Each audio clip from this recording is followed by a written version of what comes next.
here high and dry. Oh, well, I don't wanna jinx it, baby, and twist myself at the spine.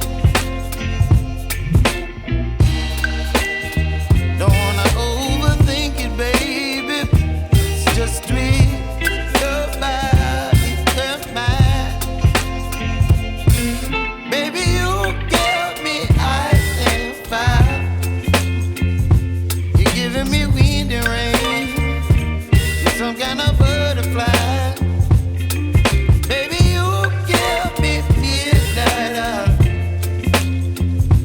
You whip up my appetite. Don't leave me here high and dry. Oh, but I don't wanna jinx it, baby. Let's not get ahead of my time. Oh, but I don't wanna miss you, baby. So I stand up and speak just my mind. Oh.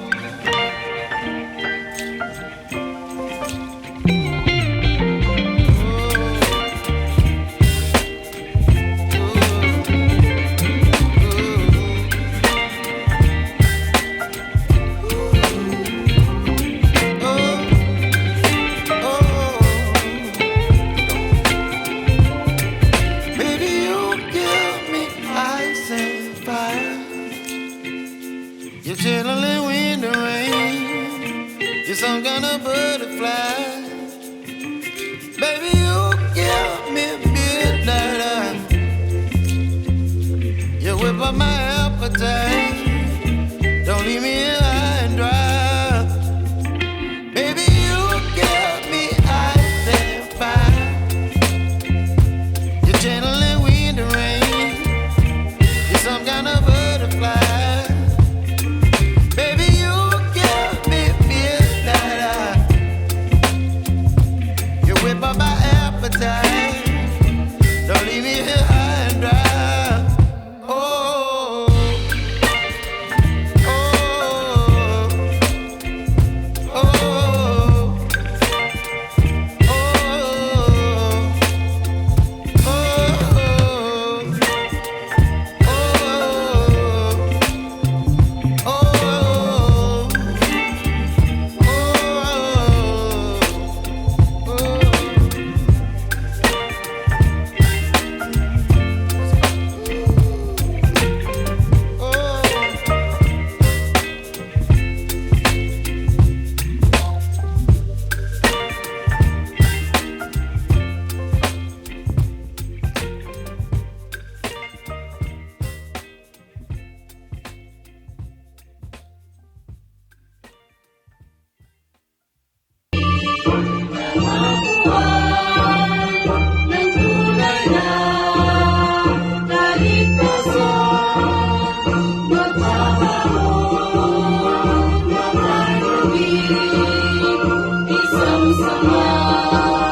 Iba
ang awit na kaluluwa ko'y naliligayahan.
Kapitulo ay 1, ang talata ay 16.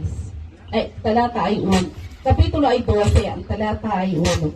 Kaya nga mga kapatid, ipinamamalik ko sa inyo, alang-alang sa mga kahabagan ng Diyos, na inyong iharap ang inyong mga katawan na isang haing buhay, banal, na kaaya-aya sa Diyos, na siya ninyong katampatang pagsamba. Mari na po tayo magsiupo at tayo po ay nasa ilang bahagi ng pagbubulay.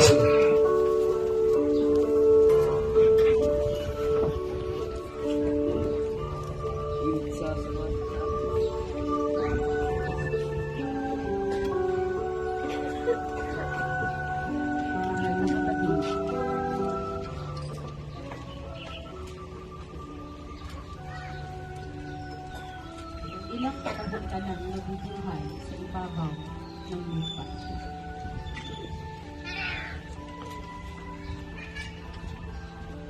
Nagugunita mo ba kung ilang taon ka na rin pinagmamalang ng Diyos?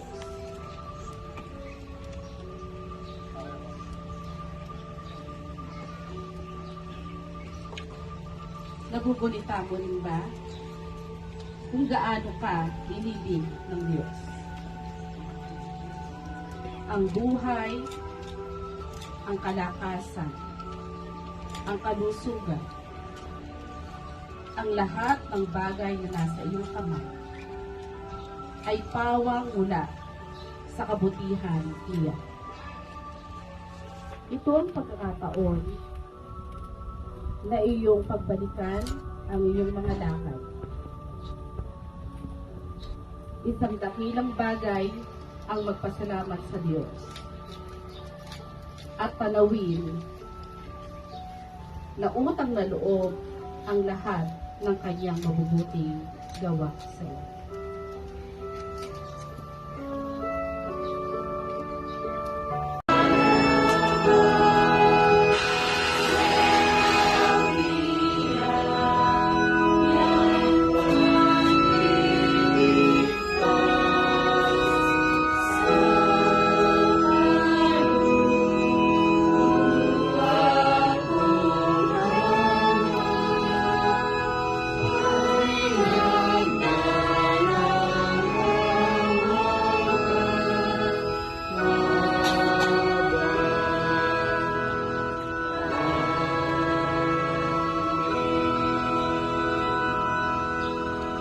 Mo kung saan ka nahulog at magsisi ka at gawin mo ang iyong mga unang gawa, o kung hindi ay paririyan ako sa iyo at aalisin ko ang iyong kandilero sa kanyang kinalalagyan maliban na magsisi ka.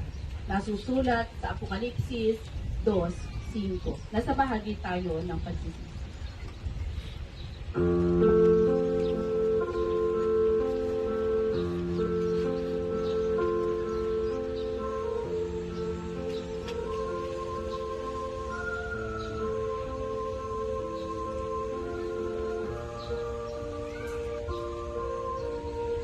Ito ang pagkataon, kapatid,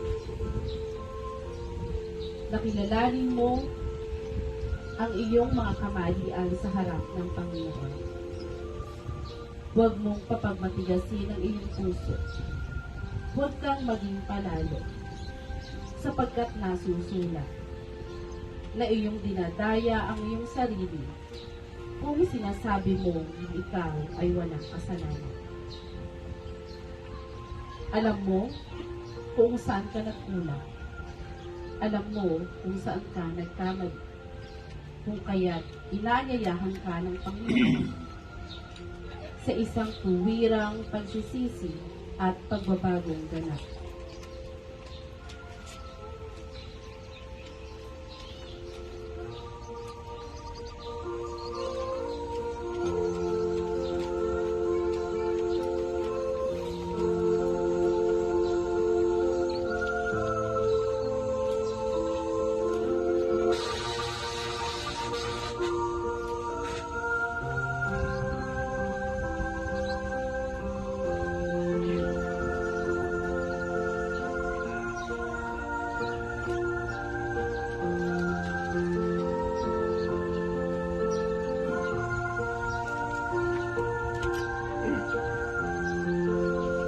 Kapayapaan sa isa't isa. Kapayapaan ay inyo. At mga bunga nawa kayo nakarapat-dapat sa pagsisisi. Ngayon ay nasa bahagi tayong muli ng panalangin pastoral. Ilagay natin ang ating mga sarili sa presensya ng Panginoon at damihin natin ang kanyang banal na espiritu sa ating mga puso. Pangungunahan tayo sa panalangin ng Pastor J.R. Biscan.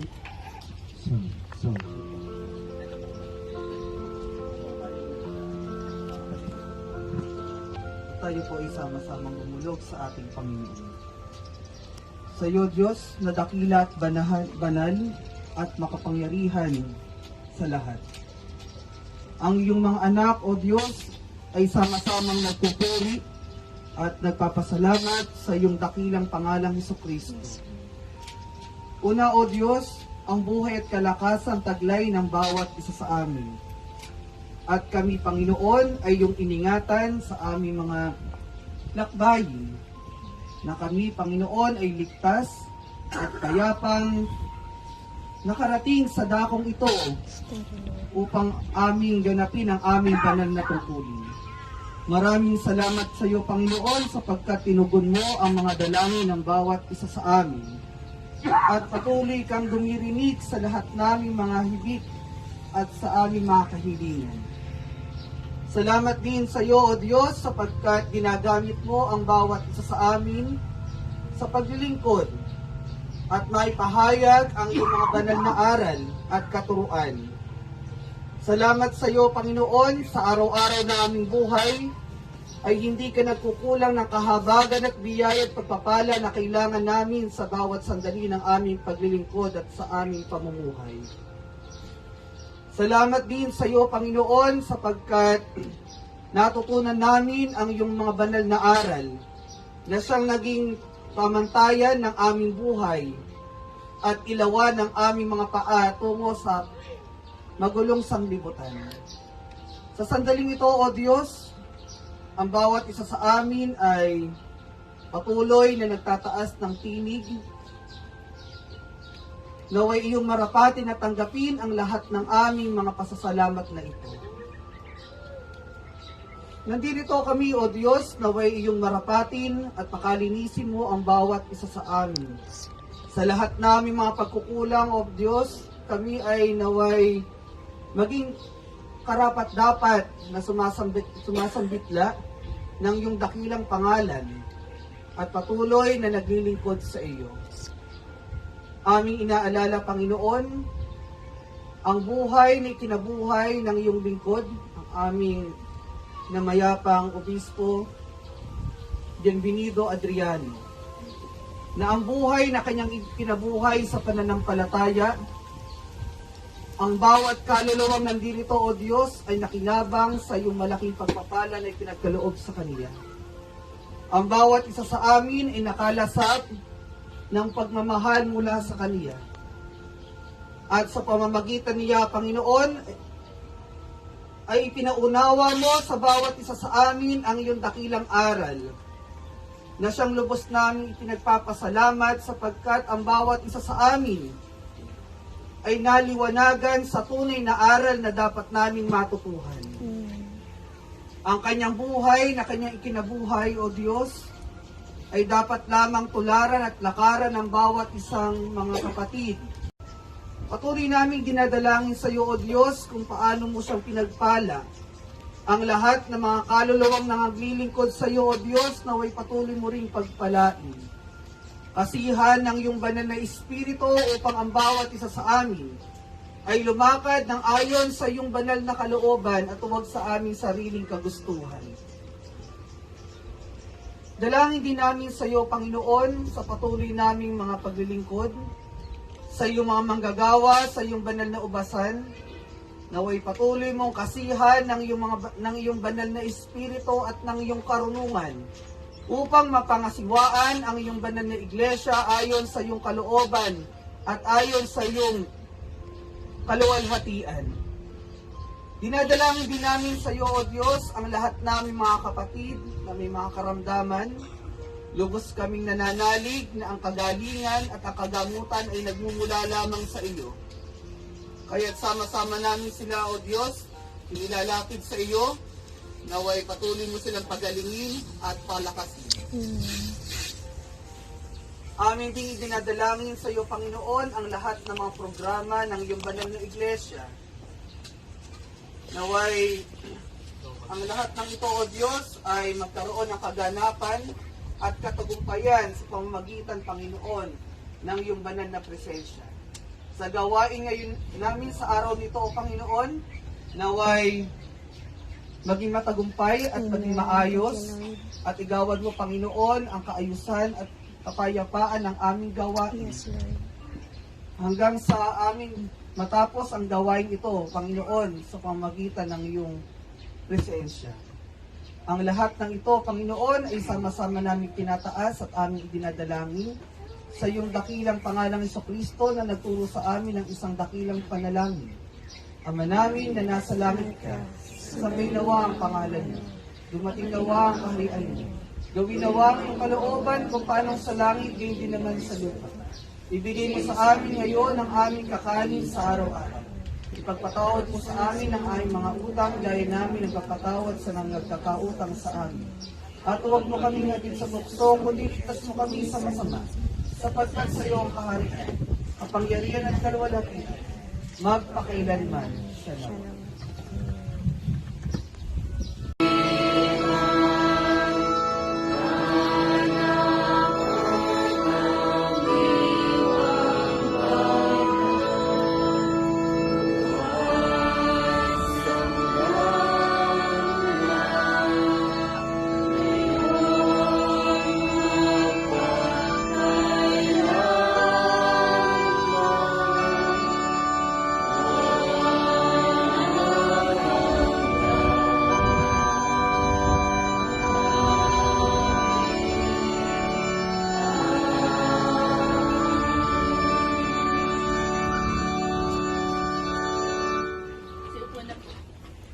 Ay 3 taon na ang nakalipas mula ng lumisan ang ating obispo Bienvenido Abraham.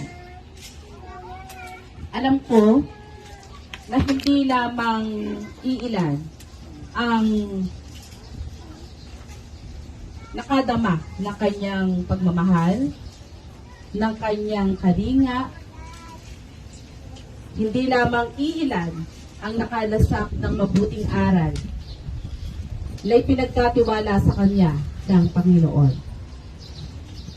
Natutuwa tayo na sa araw na ito, kasabay ng ating pagdalaw sa kanya, talagang ang Diyos ay napakabuti sa atin at gayon din sa obispo. Kung matatandaan ninyo, ilang araw lamang pagkatapos ng kanyang libing, ay nagkaroon na po ng nationwide lockdown. Kung nagkataon na pumanaw ang obispo sa panahong kasagsagan ng COVID-19, maaring hindi natin siya nabigyan ng magandang libing. Hindi man natin siya ipakremate dahil hindi naman po hindi natin aral ang cremation. Datapwat, hindi na natin siya makikita. Noong mga panahong iyon, talagang nalulumbay tayo. Sana kahit 1 taon pa. Datapwat, nakita natin ang kabutihan ng Diyos na hindi niya minarapat na ang kanyang lingkod na nagtaguyod ng iglesia ay malibing ng nag-iisa. May kilala tayo. Isang obispo rin dati nating kasama. Siya'y nung hanapin ko dahil aanyayahan sana natin sa church founding anniversary, siya po ay pumanaw na sa COVID-19. Si ER, anak po ni Ate Rose. Natatanda niyo pa ba si Rose? O yung dati nating nakakalaro sa Spirit of the Plate. Mamaya ko po ito kwento. At ang kanyang napakagandang may bahay si Jovi Ann. Hello Jovi Ann. Nakasama natin ngayon. Salamat po sa inyong pagdalo. Sapagkat sabi po sa akin kanina doon sa park administration dahil humahanap po ako ng marerentahan na podium. Ang sabi po sa akin, talaga pong tuwing ganitong panahon, ang dami-dami niyo pong dumadalaw, ano? Ay opo, kasi po bishop namin yung nakalibing po doon.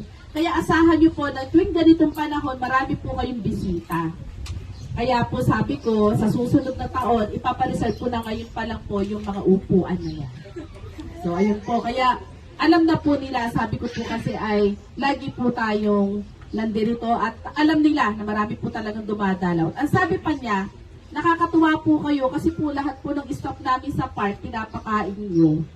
So, sabi po gano'n. So yun po, ganyan po talaga tayo, ano? Share the blessing. Ibinabahagi natin hindi lamang ang aral ng Panginoon, kundi gayon din ang mga bagay na mayroon tayo. Amen. Thank you, Lord. Kung na po patatagalin, syempre po, tulad ng narinig niyo pong sermon kahapon, recorded sermon ng ating Obispo Adriano, meron siyang nakasamang 6 sa pag-i-incorporate ng mga alagad sa iglesyang itinayo ni si Cristo. Kasi yun po ang kailangan para histro, ano po. Sa pagre-rehistro, kailangan ng 7 lalaki. Na po sila sa pangangaral. Yun po, bigyan daan natin ang eulogy o ang parangal sa ating mahal na obispo sa pamamagitan ng Associate Bishop Toribio Adupina.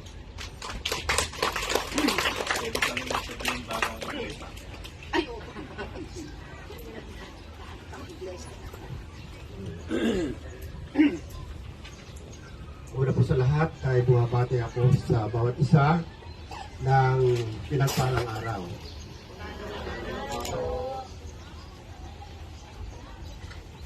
Bilang pagkilala sa atin pong namayapang Obispo Adriano, kaya nga po ng pagpapakilala ng ating tagapanguna, ang ating Diakones Annalyn Gamit, hindi ko naman po ikinakaila na makakasama kami nung una. Tatapot ang ikinakaila ko, hindi ko sila kasama na nalilipin na. Natin sa 13:7 ng Hebreo, na ang sabi doon, alalahanin ninyo ang nagkaroon ng pagpupuno sa inyo. Bibigyan po natin ng punto yung salitang alalahanin. Pero bago po yung puntong alalahanin, nais kong bigyan din ng punto yung isang bagay na isang salita ng ating obispo nung araw. Natatandaan ko po yun nung kasama po ako dito sa libing ni Nanay Henya po noon. Yun ay isang alalahanin. So iba po yung alalahanin kaysa sa alalahanin. Ano po? Ano ba ibig sabihin ng alalahanin? Ang sinatawag na alalahanin, kuminsan po ay pinatutunayan na inaalis ito, ay isang pangamba na dapat pinatutunayan ito ng isang kaganapan na yung pangamba na yon o yung alalahanin na yon pwede palang mangyari. Ano po? So ang kanyang alalahanin nung araw, kasi po nung makipaglamay kami dito sa Loyola, hanggang sa Lipayo, walang sasakyan, walang pwedeng tuluyan ang mga kapatid. So yun po yung kanyang alalahanin noon, mga unang panahon na yon. Tatapot ng mga panahon na dumating naman ang kanyang term, o yung mga araw na kanyang ilalagay din dito sa dako ito ng Loyola. Pinatunayan, hindi lamang minsan o hindi lamang ngayon, nung siya iburol sa dakong ito ng Loyola, ang buong kapatiran nakarating at nakadalo. Sumunod na mga pagdalaw at hanggang sa mga araw nito, pinatutunayan na yung isang alalahanin o isang pangamba pwede palang mabura sa isipan ng isang taong nag-aakala. Kaya kung nabubuhay lang po ang ating Obispo Adriano, maniniwala siya na yung mabuting binhi na pinunla sa mabuting lupa, Yes. magbubunga ng isang daan. Amen. At ito nga po ang katunayan na tayo, mga bilang magkakapatid sa iglesia, natamnan ng isang binhing salita ng ating Panginoon. Tayo yung naging isang lupa na pinagtamnan at ngayon nasumpungang nagbubunga ng masagana. So yun po yung isang punto na binigyan ko lang po ng emphasis sa natandaan kong salita ng Obispo Adriano na meron siyang alalahanin sa mga kapatid. Kung dumating ang pangalawang pagkakataon na katulad nga po nito, saan kaya ala naman itong pwede tuluyan dito ang mga kapatid. Saka ang sasakyan nga po noon, mga panahon na yun, and tractor lang po. Ang tractor. Hindi po makakarating dito, no? Binibigyan ng punto yung diwang alalahanin. Pwede pala mawala ito sa isang tao. Pwede pala itong ano bang tawag doon? Maging totoo na isang alalahanin pwede palang maganap na hindi pala ito isang pangambalang. Nais ko pong balikan yung salitang alalahanin. Alalahanin naman po Ang sabi nga po doon sa Matayang talata na binasa sa 13:7, alalahanin ninyo ang nagkaroon ng pagpupuno sa inyo. Ang sabi nga po, inyong tularan ang kanilang pananampalataya. Yung salitang alalahanin, pahiwatig ng isang legacy o isang pamana na ipinamana ng isang nagsalita ng salita ng Diyos sa Kanya. Mapapansin po natin na sa kanyang paraan ng pagpupuno o tinatawag na leadership, meron siyang capacity to lead.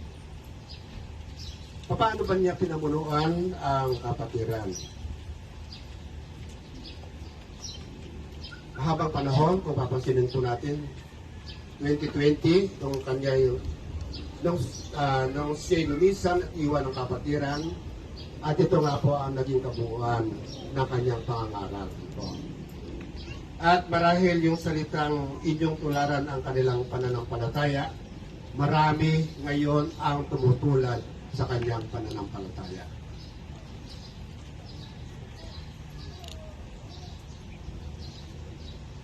Sa kanyang paraan ng pangunguna, ang taas ng pangatwiran na didinig natin sa kanya, at tunay na marami siyang mga lohika na binabanggit para may pakilala at may paliwanag kung ano bang katwiran ang gusto niyang sabihin.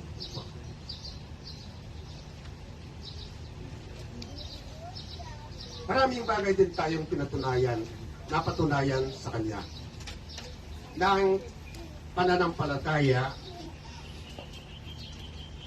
ay hindi ipinakikisama. Itinanim po niya sa isipan niya ng bawat isa.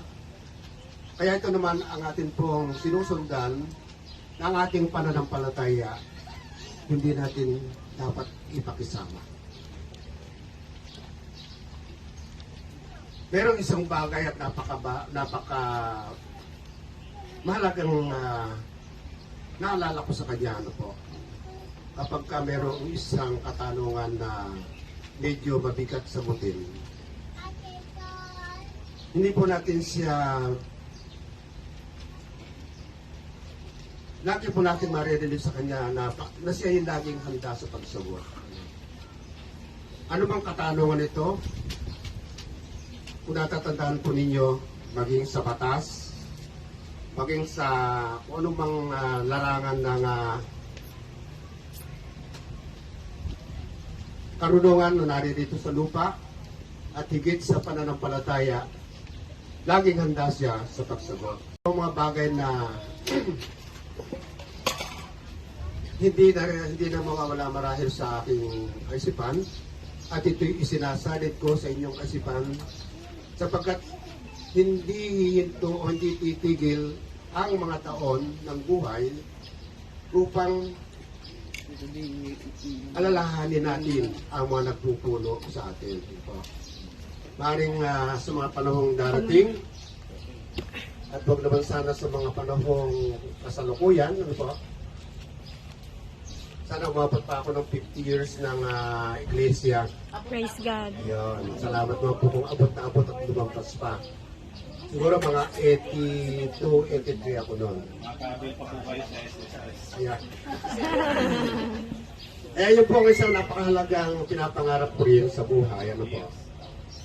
Sa edad ko rin nito na 73, kung naniniwala po ba kayo 73? Kala po namin 50 plus na. Parang 89 na Ayun, okay, sige po Yun po ang isang bagay din na nais ko rin makita.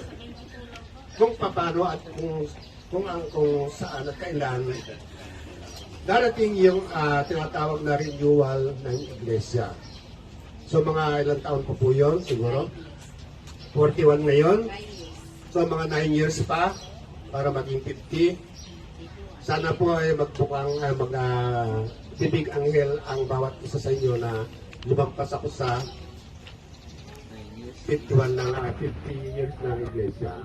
With good health. Mabuti po. Yan. Na may kalusugan at kalakasan. Retirable na ako noon.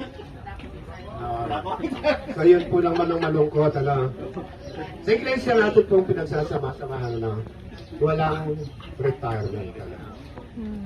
Sa ibang iglesia, katulad po ng Methodist, 60 lang yata. Nagre-retire na sila. Ano po narin dito sa kanila eh.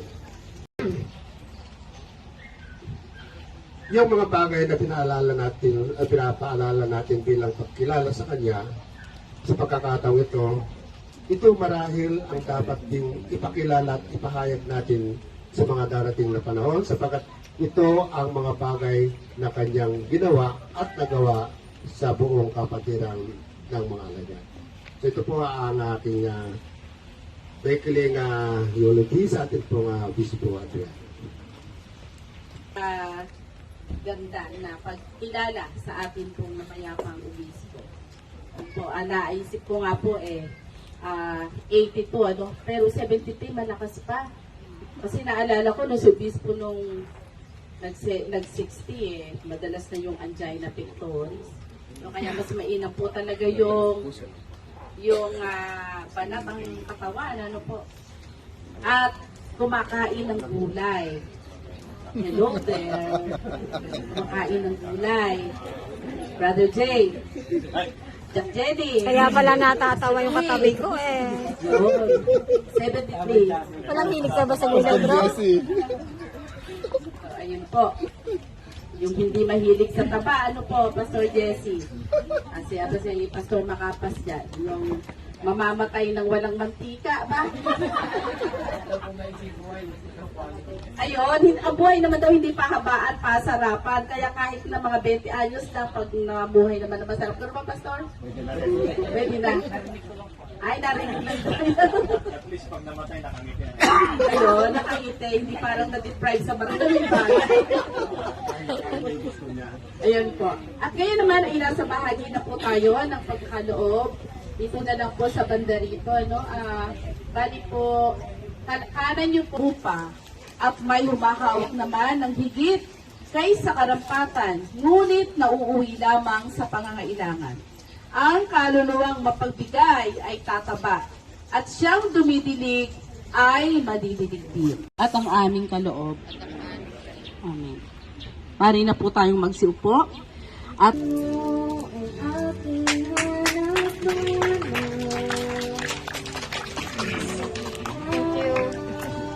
Thank you,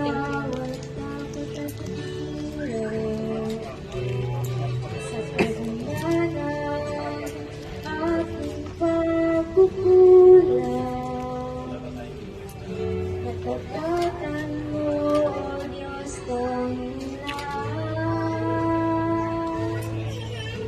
Sa puso at ang langit, ika'y mananatili.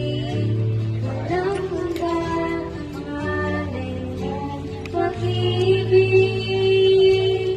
Natagpuan ang iyong pag-ibig na dakilaw.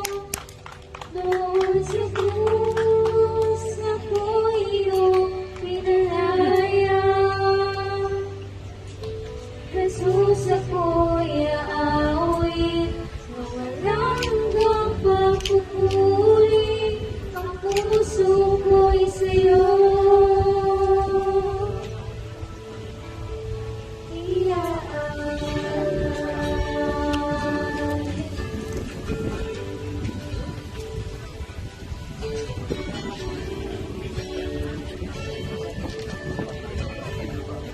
Sana ganito na lang na kulimlim. Magbabaksan.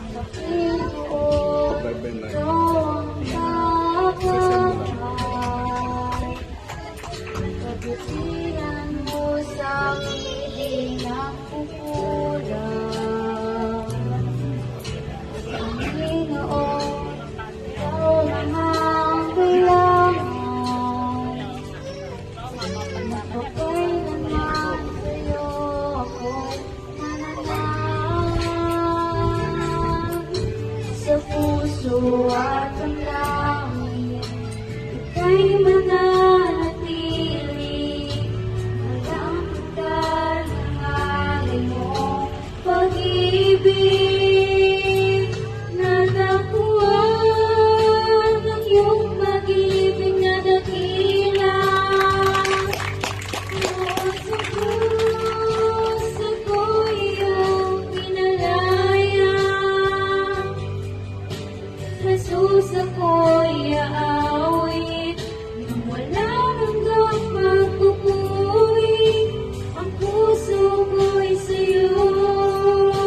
luwalhatiin ang pangalan mo.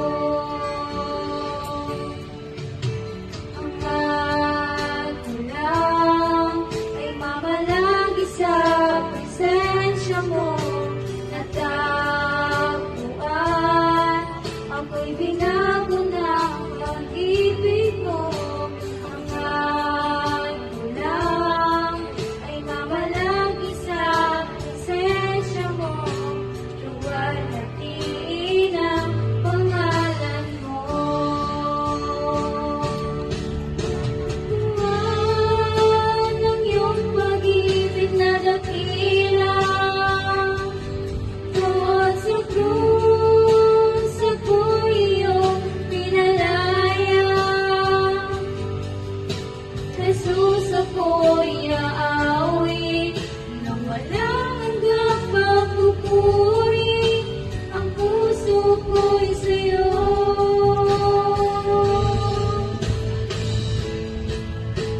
Ang ato lang ay mamalagi sa presensya mo. Natagpuan, ako'y binago ng pag-ibig mo. Ang ato lang ay mamalagi sa presensya mo. Luwalhatiin ang pangalan mo. Luwalhatiin ang pangalan mo. Luwalhatiin ang pangalan mo. Ano po natin yan, ano? Hindi maliit na pakinabang kung patuloy tayong mamamalagi sa Panginoon at ang kanyang presensya ay sasabuhay ng bawat isa sa atin. At patuloy natin kasabikan ang mga gintong aral na ipinahayag sa atin sa pamamagitan ng kanyang mga lingkod. Ang Diyos ay nagsasalita sa bawat isa sa atin sa iba't ibang kaparaanan. Ang iba ay sa pamamagitan ng mga pagpapala, sa pamamagitan ng panalangin, at sa pamamagitan ng pagpapatutuo ng kanyang mga lingkod. Ngayong umaga ay muli nating pakinggan. Buksan natin ang ating mga puso, ang ating mga isipan, upang malayang pumasok ang mga salita ng Panginoon na siyang ihahayag sa bawat isa sa atin ngayong umaga ng kanyang itinalagang lingkod, ang Obispo Ansyano General ng mga alagad sa Iglesyang Itinayo ni Jesucristo, Obispo Michael Padilla Fronda.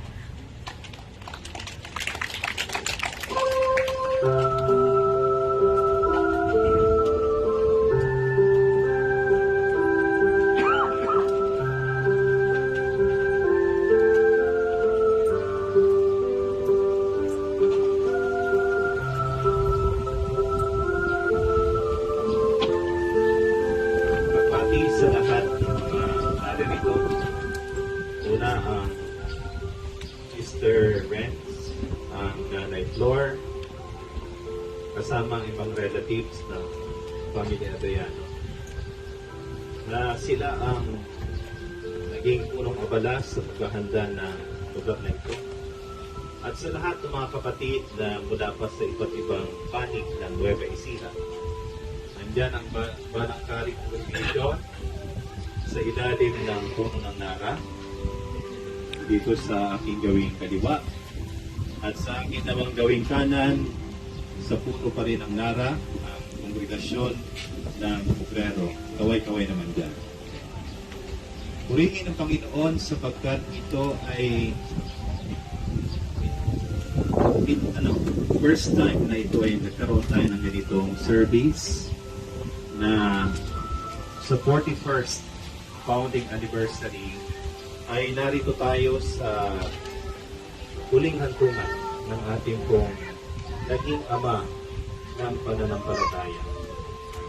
Kung kayo ay matamang nakinig kanina, sapat na ang mga salitang napakinggan upang ating magkulay-kulayan ang ginawa ang isang tao nagsakripisyo ng kanyang buhay alang-alang sa ebanghelyo na atin namang tinanggap mula sa Panginoon. Ang ating kinalalagyan sa ngayon, sa ayaw nyo at sa gusto, darating ang panahon na darating din tayo sa ganitong kalagayan. Lahat ay mauuwi sa labok ng lupa.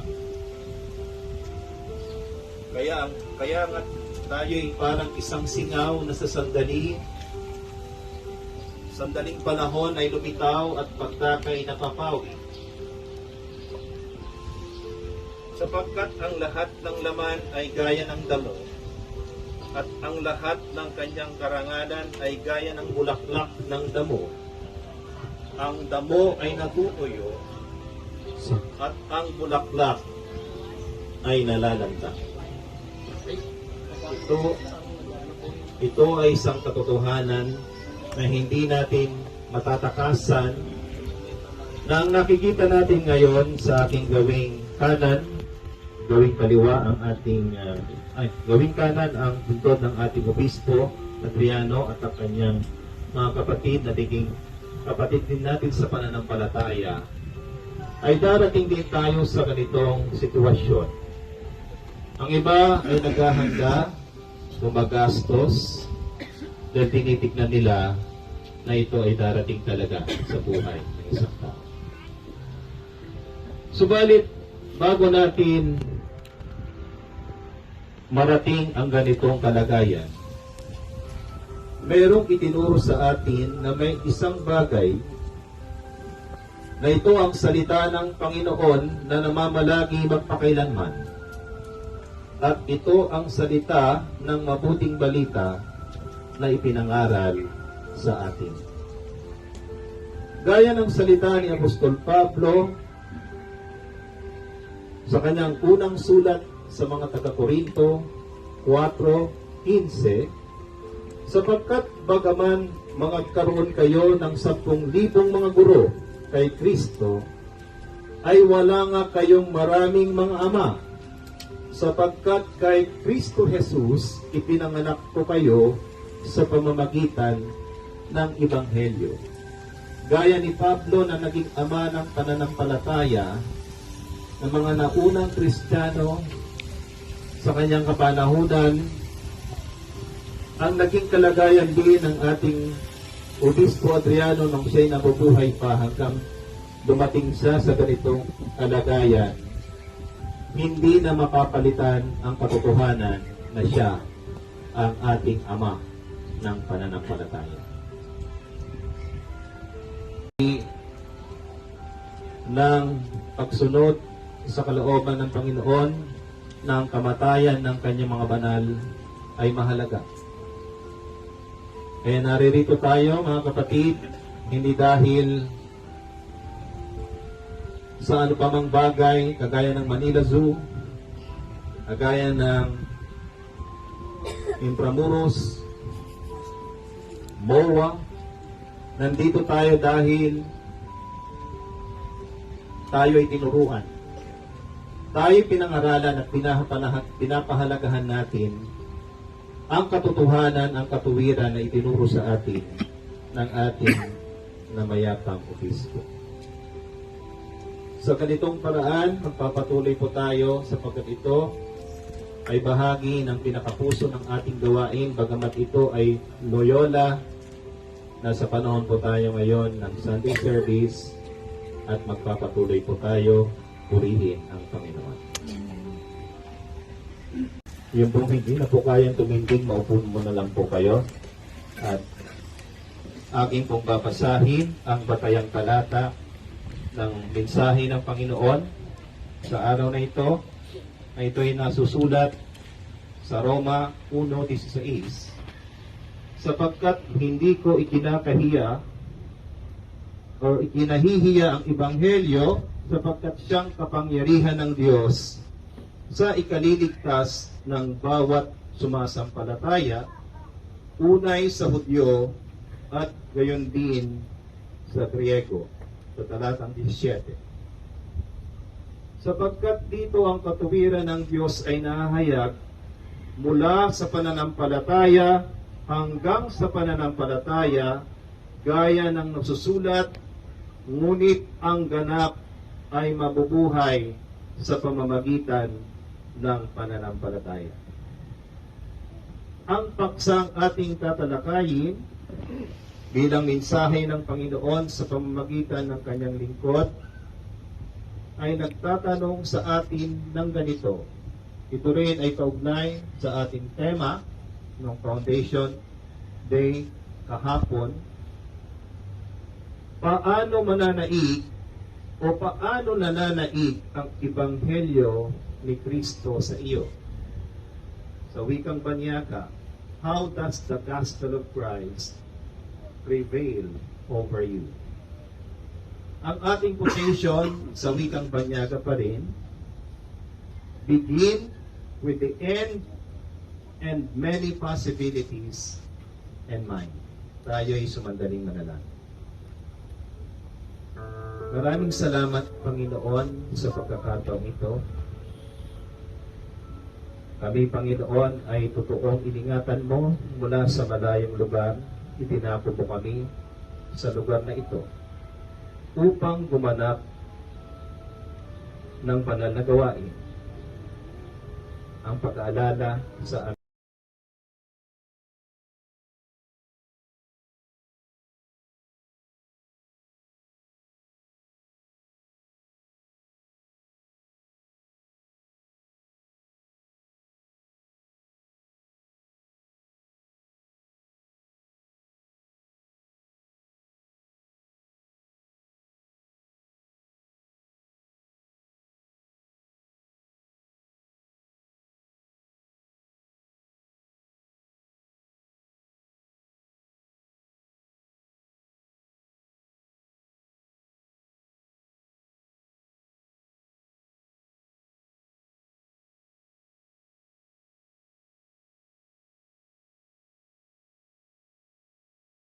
awitin, tunay na may isang nagbigay sa atin ng dakilang pag-ibig, ang Panginoong Jesucristo, na sa pamamagitan din ng kanyang mga lingkod ay nadama rin natin ang ganong pag-ibig. Nagmula lahat sa iyong isipan ang nakikita mo o nakikita ng iyong mga mata sa kasalukuyan. Ito ay batay sa prinsipyo at ang ikalawa ang physical creation. Ang physical na paglikha ay sumusunod sa kaisipan, tulad ng isang gusali na sumusunod sa isang blueprint. Tayo, bago tayo nagkaroon ng bahay, nagkaroon tayo ng drawing. Tama? At kayo din, pinagsasabihan kayo, drawing ka lang. Kasi, yung iginuhit mo sa isipan ng iba, hindi nangyari. Kaya may dalawang paglikha na nais ng Panginoon na dapat nating maintindihan na sa pananampalataya, kinakailangan din natin itong makita sa isip muna, sa puso, bago natin gawin. Kaya ang unang utos sa pagbabago, ayon kay Apostol Pablo, mga iba kayo ng pag-iisip. Bakit tayo inutusan ng Panginoon ng mga iba ng pag-iisip?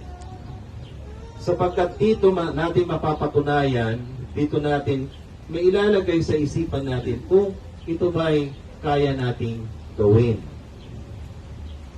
Itinuturo sa atin ng banal na kasulatan na bago mo tahakin ang isang landas o gawin ang isang desisyon, ay dapat mo munang isipin kung ano ang magiging kahinatnan at ang mga posibilidad nito na maaaring mangyari.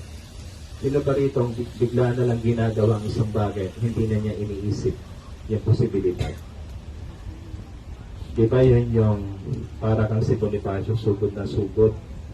Hindi mo iniisip kung kaya pa ng bulsa mo, nag-invite ka sa restaurant, inimbitahan mo lahat, wala ka naman palang pera pabayad.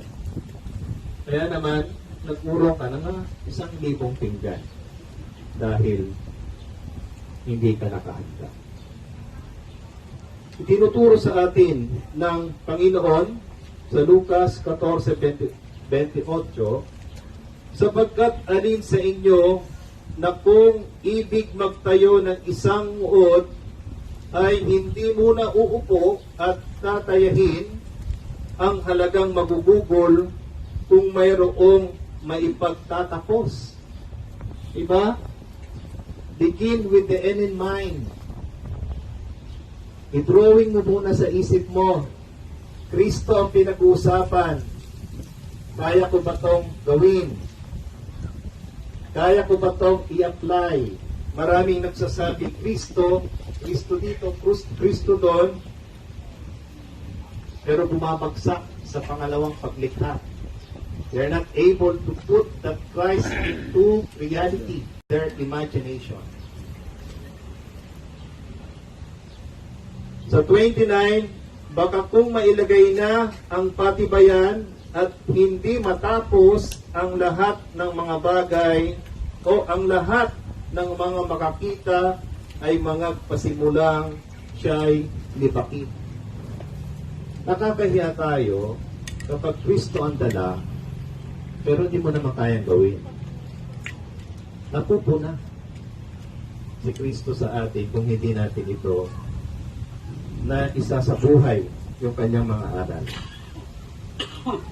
Ito rin ay paalala ng sabi, nagpasimula ang taong ito na magtayo at hindi na kayang tapusin. Ang pananampalataya, hindi lang ito puro introduction.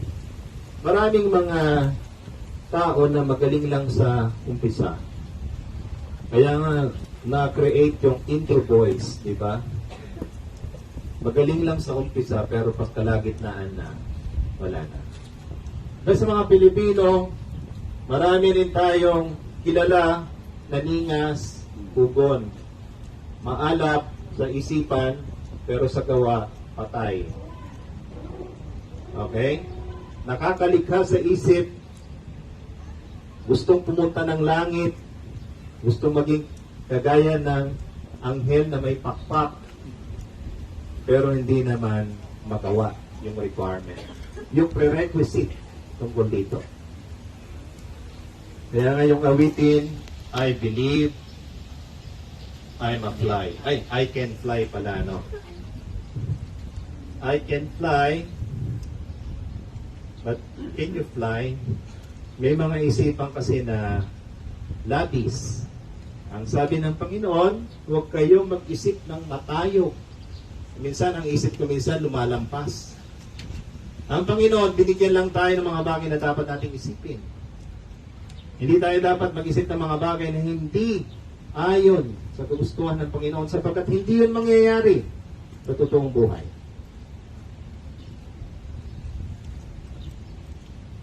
Para rin itong digmaan sa 31, o aling hari na kung sasalubong sa pakikipagdigma sa ibang hari ay hindi muna uupo at sasangguni kung makakaharap siya ng may 10,000 sa dumarating na laban sa kanyang may 20,000.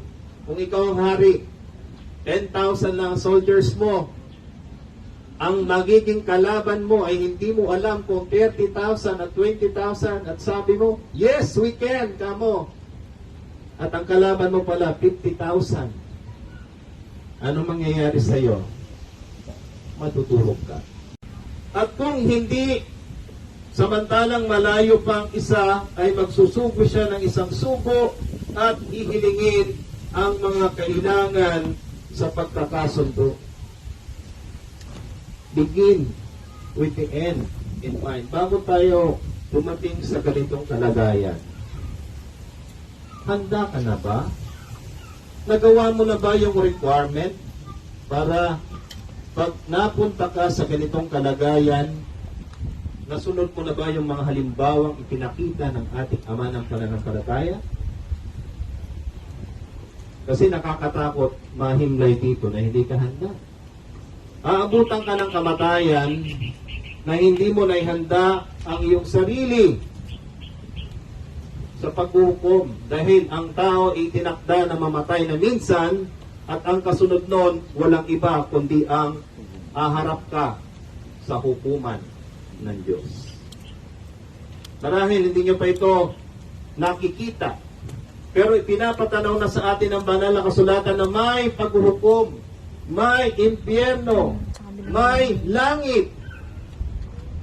Ang nakikita mo lang ngayon siguro, lupa, luneta. Ano pa nakikita mo? Ocean Park.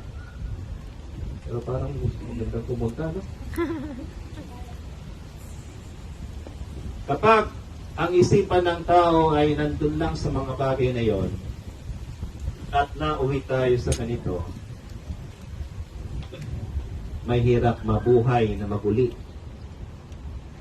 Nang sasalubong sa'yo, hindi glory. Ang sasalubong sa'yo, ano?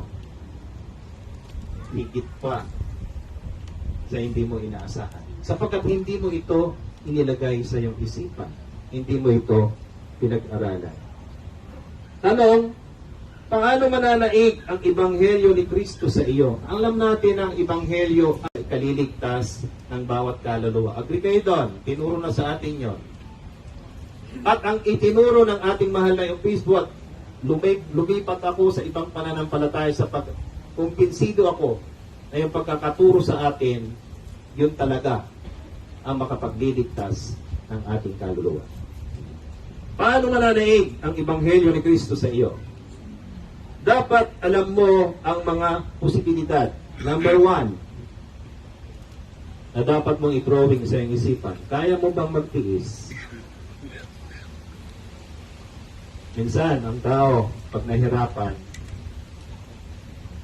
humihinto. Pag ang tao ay nawala na rin ang Ebanghelyo. Ang Ebanghelyo ay nakasalalay lang sa mga bagay na ang alam niya pag nawala yan, wala na rin ang Kristo. Pero ang sabi sa atin, sa unang Korinto 9:12, kung ang iba ay mayroon sa inyong matuwid, salita po ito ni Pablo, hindi baga lalo pa kami, gayunmay hindi namin ginagamit ang matuwid na ito, kundi aming tinitiis ang lahat ng mga bagay upang huwag kaming maging hadlang sa Ebanghelyo ni Kristo. Kayang magtiis. The gospel of Christ prevailed in Pablo's heart. Tama ba? Nananaig kasi kayang magtiis. Pag pinangaralan, kayang magtiis kasi gusto niya maging matuwid. At ito ang dapat nating i-drawing, iguhit sa ating mga puso't isipan bago natin ito gawin. Ano? Ikalawa, ipinamumuhay ang Ebanghelyo. Unang Korinto 9:14, pwede naman ipinag-utos ng Panginoon na ang mga nagsisipangaral ng Ebanghelyo ay dapat mga buhay sa pamamagitan ng Ebanghelyo. Ito ang mahirap pagdating sa application. Marami theoretically magagaling, theoretically nabiverbalize kung ano ang kalooban ni Kristo, or iba naman naitatalata pa yung kalooban ni Kristo. Pero ang bottleneck nito, kung ito ba'y nagagawa mo, ipinamumuhay. Kung tayo nangangaral kay Kristo, dapat din na ipinapangaral natin, nagagawa natin. Kaya nga may kasabihan na walk the talk. Put your hands where your mouth is. Hindi lang tayo magaling sa salita. Ang gusto ng ating obispo nung siya nabubuhay at lagi tayo napagsasabihan, abay hindi ka lang dapat marunong sa salita. Dapat marunong ka rin magmahal. Marunong ka rin dumama. Hindi yung patay parada. Sa bawat isa sa atin. Nasabi, ipamuhay ang Ebanghelyo. Bakit? Pag hindi natin ipinamuhay, useless. 4:2 ng Hebreo. Sapagkat tunay na tayo'y pinangaralan ng mabuting balita. Gaya rin naman nila. Ngunit hindi nila pinakinabangan ang salitang napakinggan dahil sa walang kalakip na pananampalataya ang nakarinig. Anong pananampalataya? Para magkaroon ng pananampalataya, may gawa. Pag walang gawa ang Ebanghelyo, sayang lang ang pagpipilat natin sa araw. Sayang lang yung ating ginagawang pakikinig kung ang Ebanghelyo ay natatapos lang sa pakikinig at hindi ito nagkakaroon ng reality. Ngayon, kung nagagawa mo, well and good. Ngayon, kung hindi mo nagagawa 100%, ito ay eye-opener na bago tayo dumating sa ganitong kalagayan, ay nagawa nating mabuti ang anong katungkulan natin sa Panginoon. Ikatlo, handang gawin ang lahat. 9:23 ng unang Korinto, at ginawa ko ang lahat ng mga bagay dahil sa Ebanghelyo. Tanong, nagagawa ba natin? Upang ako'y makasamang makabahagi nito, ang requirement ng Panginoon, 100%. Gawin ang lahat. Minsan ang tao nagtitira ng konti sa sarili. Para daw pag bumagsak siya, kaya pa niya ibangon yung sarili niya. Hindi yan pag-ibig. Hindi yan papilat. Na nabigo ka, magtitira ka. No, sa Panginoon, ibigay mo lahat. At ang Panginoon ay bahala sa iyo. Amen. At ito ang itinuro sa atin ng ating naging ama ng pananampalataya na handang gawin ang lahat. Ika-4, hindi umaayaw. Alala ko ito, kanta ni Freddy Aguilar, ang umaayaw ay hindi nananaig, hindi nagwawagi.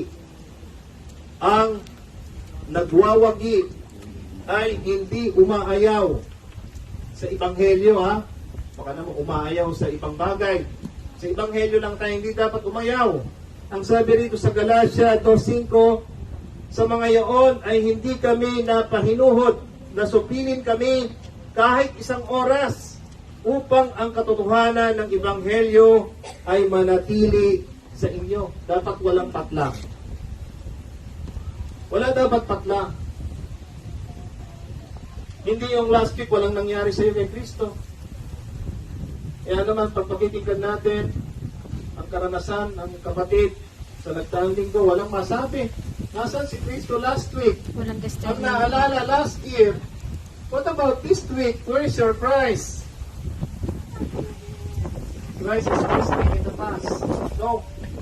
At all times dapat ito. Yes. Amen. Sabi rito, kahit nananaig, anytime, anywhere, beyond territorial boundaries, kahit anumang relasyon, isasakripisyo mo, kalabanin mo, alang-alang kay Kristo, at iyon ang nakita natin sa ating naging ama ng pananampalataya.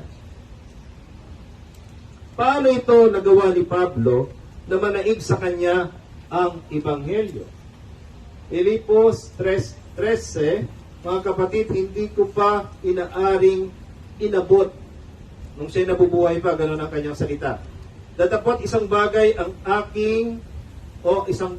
ang ginagawa ko, na nililimot ang mga bagay na nasa likuran at tinutungo ang mga bagay na hinaharap. Nagpo-foresight siya, tinitignan niya. Ito mali dati, iwanan na to. Anong kasalukuyan? Anong hinaharap? Anong posibilidad? Anong tinitignan niya? Patuloy. 14. Nagtutumulin ako sa hangganan sa gantimpala ng dakilang pagtawag ng Diyos kay Kristo Jesus. Saan nakatingin si Pablo? Sa dulo. Nakita niyo na ba ang dulo ng Ebanghelyo? Ang dulo nito, buhay na walang hanggan. Doon tayo tumingin, yung gantimpala. Ganon si Pablo ang tumingin. Hindi siya tumitingin ng mga panandalian. Tumitingin siya sa mga bagay na maaaring sa dulo ay hindi niya pagsisisihan. Sino ba rito ang ano ba yun? Kasabihan na hirang marino ba yun na hindi na alam, hindi na pinapansin kung ano mangyayari sa kanya? Sugod marino pala. Hindi na inaalam kung ano magiging posibilidad. Hindi ganoon ang pangatuwiran ng isang tao na pinangaralan ng Ebanghelyo. Sa Roma 9:8, sa makatuwid ay hindi mga anak sa laman ng mga anak ng Diyos, kundi ang mga anak sa pangako sila'y ibibilang na isang binhi. Kaya nga noon, ang Israelites, pag anak ka sa lahi na yon, taguyod. Pero sa panahon ng pananampalataya, hindi na gano'n. Halimbawa, nagkaanak ka. Pag hindi mo naturuan yung anak mo sa tamang pananampalataya, magiging problema mo yan. Ikalawa, na ito rin ay may kinalaman sa dugo at laman, hindi na sa lahi. Hindi na rin to sa kung saan nasasakupan na lugar. Noon kasi kapag nasasakop ka ng isang lugar, nasasakop ka ng Israel, okay, iniligtas ka. Pero ngayon, hindi na doon tumitingin ang Panginoon. Saan dapat nananaig ang Ebanghelyo? Kung hindi pala ito sa dugo at laman, sa territory, hindi sa pakikisama, na kagaya ng ating napakinggan kanina, ng pananampalataya, hindi pinakikisama, saan dapat nananaig o mananaig ang Ebanghelyo? Sa mga taong tinawag ng Diyos, nananaig ang Ebanghelyo sa loob ng iglesia. Pag nasa loob, nasa labas ka ng church, walang Ebanghelyong mananaig dyan. Dapat matawag ka muna sa isang katawan. Anong sabi rito? 3:15 ng Colossus, at maghari sa inyong puso ang kapayapaan ni Kristo, na diya'y tinawag din naman kayo sa isang katawan, at kayo'y maging magpasalamat. Sino ba rito ang hindi tinawag sa isang katawan? Baka naman iba tumatawag sa inyo. Natatawag lang kayo dahil nakikisama kayo sa inyong asawa. Pero Diyos na tumatawag sa inyo, pinakinggan niyo ba? Yon ang panawagan ng Panginoon. O nahihiya ka sa iyong mga relative. Punta na tayo doon para walang masabi. Baka yung atin ang sa akin, ibigay sa atin. Kaya, yun ang ginagawang puhunan. Nagiging sangkalan. Pero yung lihitimo na pagkilala at pagsunod kay Kristo ay wala. Ayon dito sa talata. At maghari sa inyong puso ang kapayapaan ni Kristo, na diya'y tinawag din naman kayo sa isang katawan, na at kayo maging magpasalamat. So, ibig sabihin, pag outside ka sa katawan, sa isang katawan, dapat mapabilang ka. Walang kapangyarihan ang Ebanghelyo sa iyo. Pag nasa loob tayo, ang ultimate goal nito ay baguhin tayo. Sa Hebreo 10:22, tayo'y magsinapit na may tapat na puso sa lubos na pananampalataya, ng ating mga puso ay minisigang mula sa isang masamang budhi at nahugasan o mahugasan ng ating katawan ng dalisay na tubig. Dapat personal ito na bawat isa'y lumapit. Sa unang Pedro 3:4, kundi ang pagkataong natatago sa puso na may damit na walang kasiraan, ng spiritong maamo at payapa, na may malaking halaga sa paningin ng Diyos. Hindi dapat na mabago yung panlabas. Ang dapat mabago rito, ang dapat na kung saan nananaig ang Ebanghelyo ng ating Panginoon ay nandun. Ano yun? The inner man, nasa puso. Madali kasi mag-pretend na ako'y Kristiyano, nakangiti ka, pero sa loob, hindi naman pala. Kaya ang Panginoon tumitingin, hindi sa panlabas, tumitingin sa puso.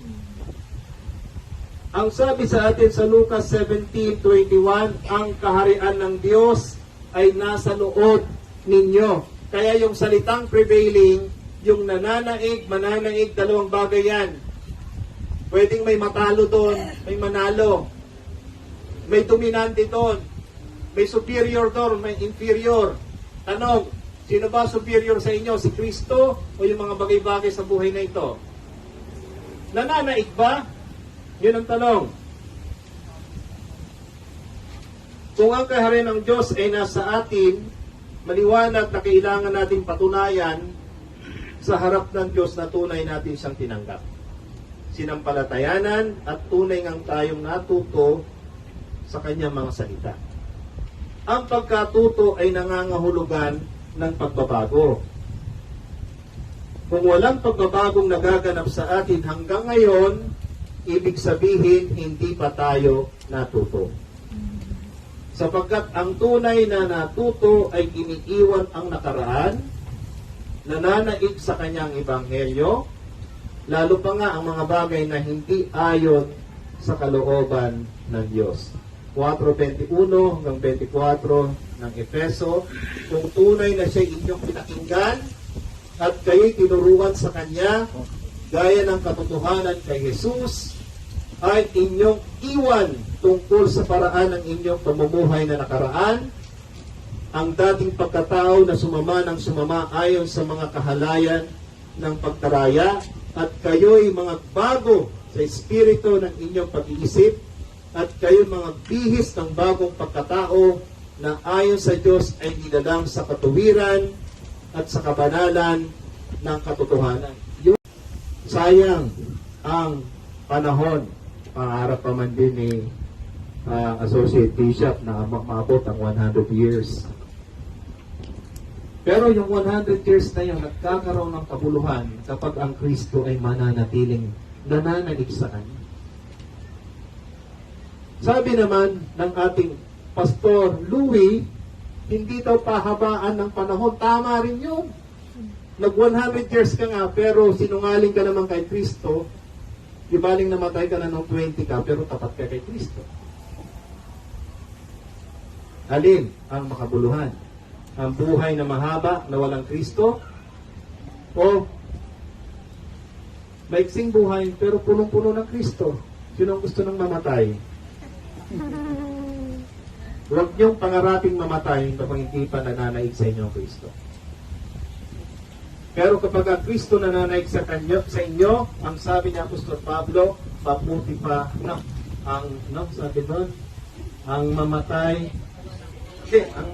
ay ang mabuhay ay kay Kristo at ang mamatay ay pakinabang. Bakit? Kasi nananaig sa Kanya ang Kristo. Kaya tama yun. Kaya, ano ang gusto niyo? Mahaba o maiksi? Depende. Ayun. Para may freebies, mahaba na, may Kristo pa. Kaysa naman maiksi, walang Kristo, delikado yun. Sabi ng talata, hindi nyo alam kung ano ang ibubunga ng araw ng bukas. Okay? Kaya ito ay paalala sa atin na ang pinangaralan ng Ebanghelyo dapat nagbabago.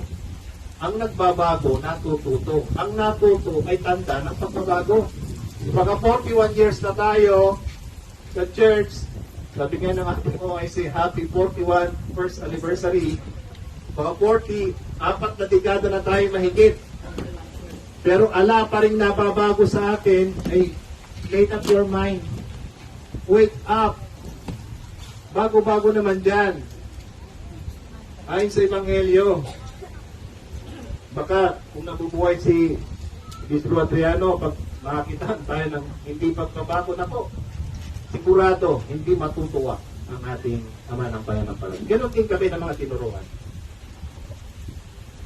Ganon din ang aming prinsipyo at kami ay very grateful na tinuro sa amin ang tamang disiplina sa church na hindi ito ipinakikisama. Kaya pato-pato sa langit, ang tamaan ay huwag magagalit sapagkat ang mga ito ay salita ng Panginoon, na ito naman ay medium lang kami na tumadaloy ng mga salita ng Panginoon. Dahil ang Diyos hindi nabababa mula sa langit para ikaw ay aralan. sapagkat andito na ang banal na kasulatan. Kung meron mang masumpungang nagpapabaya, tungkulin ang bawat isa na magpaalala. Ang bilin ni Apostol Pablo sa Colosas 3:14 hanggang 17, at sa ibabaw ng lahat ng mga bagay na ito ay mga bihis kayo ng pag-ibig na siyang tali ng kasakdalan. Alam niyo, pag hindi mo iniibig ang Kristo, mahirap gawin ang mga bagay-bagay. At maghari sa inyong puso ang kapayapaan ni Kristo, yon, pananaig yon, prevailing yon. At ya'y tinawag din naman kayo sa isang katawan na kayo maging magpasalamat. Manahan nawang sagana sa inyo ang salita ni Kristo. Ito yung awit ng choir. Ayon sa buong karunungan, na kayo'y mga turuan, mga paalalahanan sa isa't isa sa pamamagitan ng mga salmo at ng mga himno at mga awit ukol sa Espiritu. At magsiawit kayong may biyaya sa inyong puso sa Diyos. At anumang inyong ginagawa sa salita o sa gawa ay gawin ninyong lahat sa pangalan ng Panginoong Yesus at nagpapasalamat kayo sa Diyos sa pamamagitan niya. Balik tayo sa tanong. Did you begin in mind the many possibilities? Tumitingin ba kayo sa hangganan? Nagtutumulin ba tayo doon? Handa na ba tayong marating ang ganitong kalagayan? Ito yung mga tanong na hindi nyo muna sasagutin samantalang kayo nabubuhay. Pero dalawang bagay na, lumikha kayo hindi lang sa isip. Lumikha kayo lalo't higit sa puso. Magbago kayo ng pag-iisip at ang pagbabago na yan pupunta sa puso, pupunta sa gawa. At ito ang the prevailing gospel of Christ to man, sa tao ng Diyos, na tinawag sa kanyang katawan. Ito ang mga salita ng Panginoon naway naging pagpapala sa bawat isa. Purihin ang Panginoon at tandaan po natin ang lugar na ito ay isang makasaysayang lugar sapagkat nandito ang ugat or origin kung paano tayo ininulat sa katotohanan at katuwiran sa buhay ng isang tao na walang iba kundi ang ating the late Bishop Bienvenido M. Adrian. Purihin sa puso at isip ng bawat isa. Tumitig po tayong lahat para po sa awit sa pagtatalaga ang O Jesus, isugo mo.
tayo sa Diyos sa mga sandaling ito.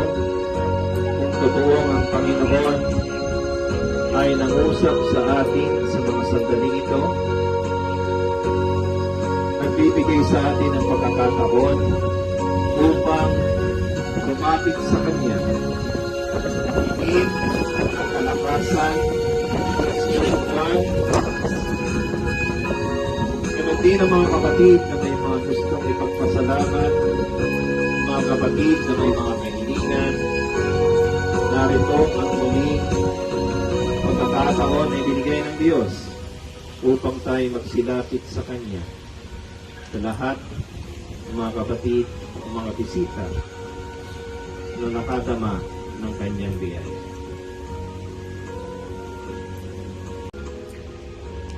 Muli kami, Panginoon, nagtataas ng aming tinig upang Ikaw ay aming pasalamatan, papurihan, sapagkat Ikaw ay Diyos na hindi nagpapapaya. Pagaman kami, Panginoon, nakakalimot, ang iyong biyaya ay patuloy na dumarating sa amin. Nandyan, Panginoon, ang iba't ibang bagay na aming tinamasa, maging ito man ay naging aware kami o hindi kami naging aware, pero Panginoon, tanda ng iyong pagpapala, marami pong salamat. Dakilang Diyos, alam namin ng iyong mga banal na salita na aming napakinggan, dinahayag sa pamamagitan ng iyong lingkod, ay nangusap nawa sa bawat isa sa amin. Nagkaroon nawa, Panginoon, ito ng kapangyarihan upang magpaalala sa amin, sa aming mga kahinaan, na kami ay dalhin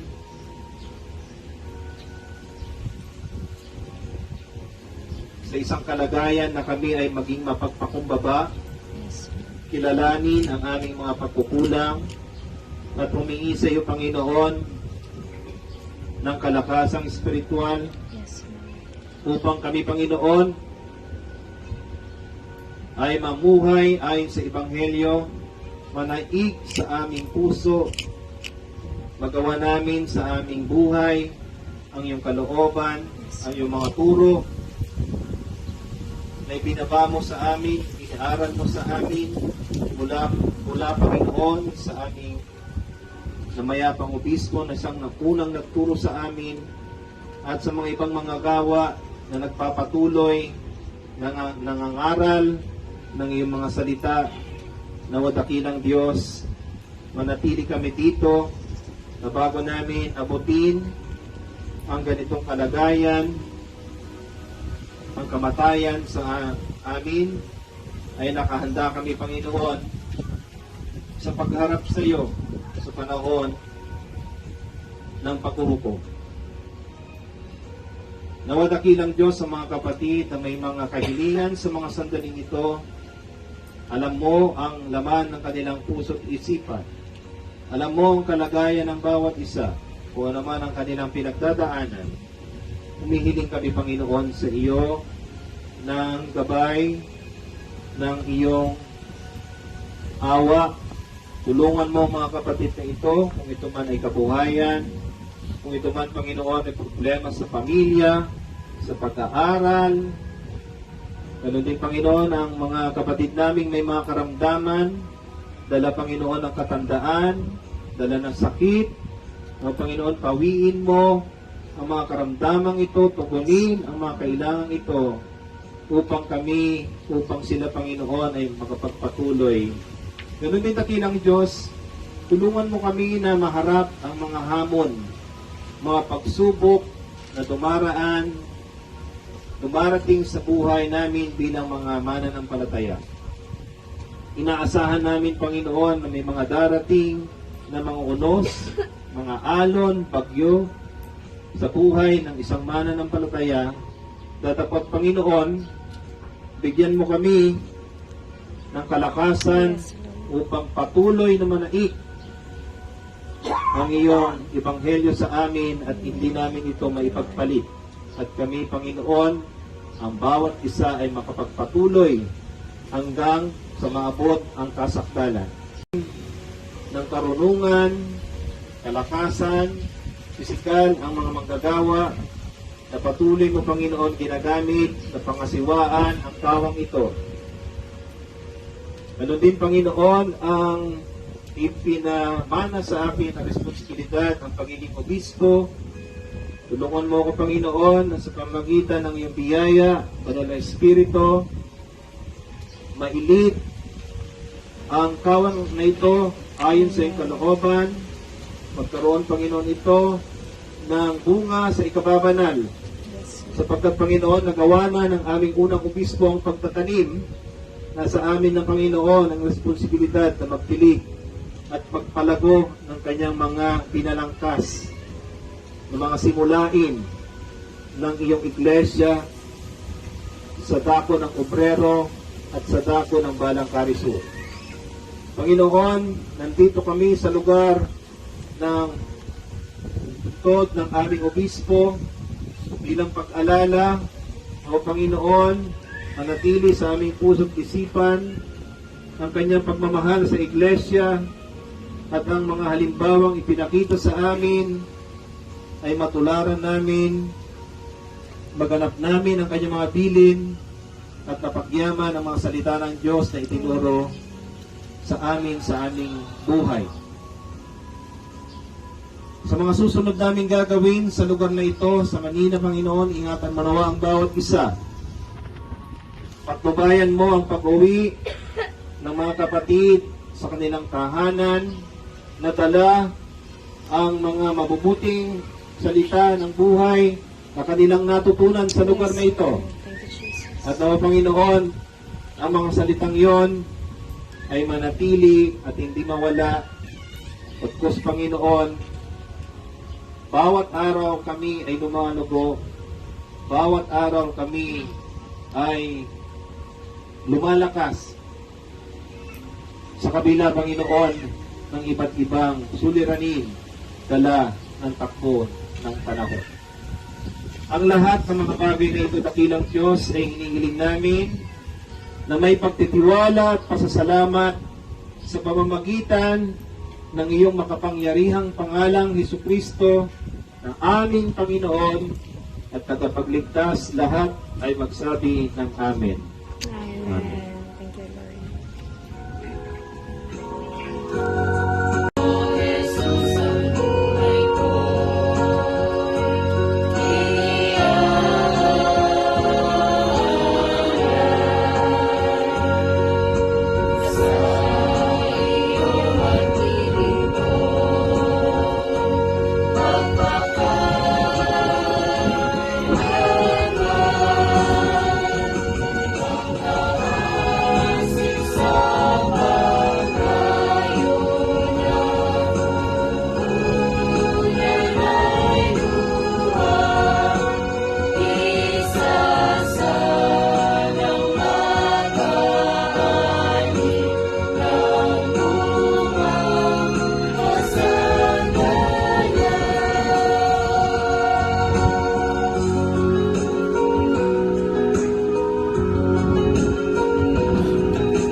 At ngayon, tanggapin ng bawat isa ang dakilang patnubay, ang pag-ibig ng ating Panginoong Jesucristo, at ang patuloy na pakikipisan ng kanyang diwang banal ang siya nawang magturo sa atin na manaig ang Ebanghelyo sa atin mula ngayon at magpakailanman.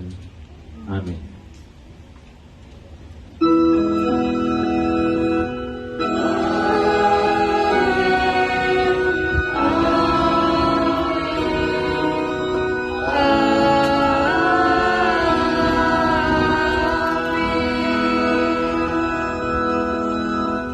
Lagi po nating tatandaan, begin with the end in mind. Purihin ang Panginoon.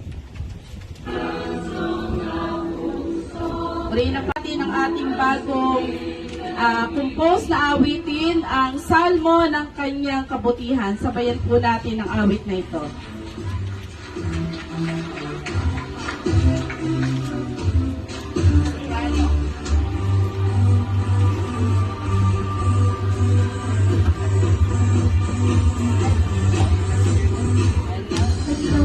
Sa iyo, ang salita ni Kristo, sa pamamagitan ng mga salmo, magsiawit kayo ukol sa Espiritu. Isang bagong ibig ay ating iusap, banal na pangalan niya'y itanghal.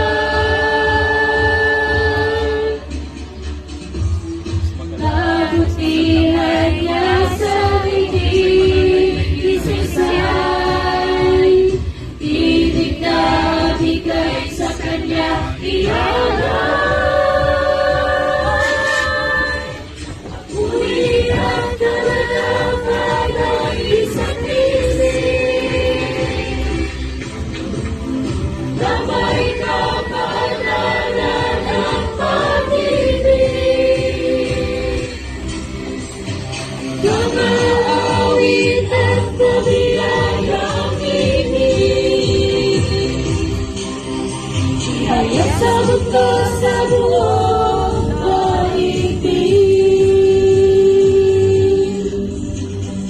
Pumalawasan niyo aral ng Ebanghelyo, pangalipong nagpapabago, hatid ay kapayapaan sa puso ko.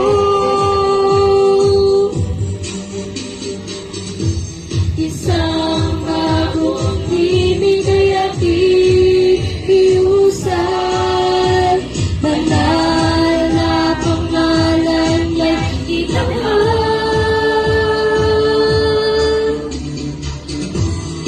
Kabutihan niya sa daigdig, isaysay, tinig na bigay sa kanya ialay. Papuri at kadalakan ng isang tinig, damay kabanalan ng pag-ibig. Mga awit at mabiyayang ibig, ihayag sa mundo sa buong daigdig.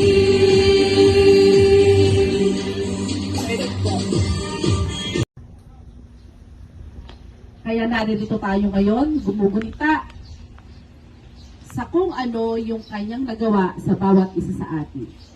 Nagpapasalamat tayo kasama natin sa paggunita ngayong araw ang kanyang pamilya. Siyempre, nandiyan po si Tita Flor Adriano, asawa po ng aking tinutungtungang si Tito Resty. Hello po, Tita Flor. Yan, talagang forever na lagi po nating supporter yan. Siyempre, ang pinakamaganda niyang pamangkin, ang ikatlong bahagi po ay KKL. Kanya-kanyang libot.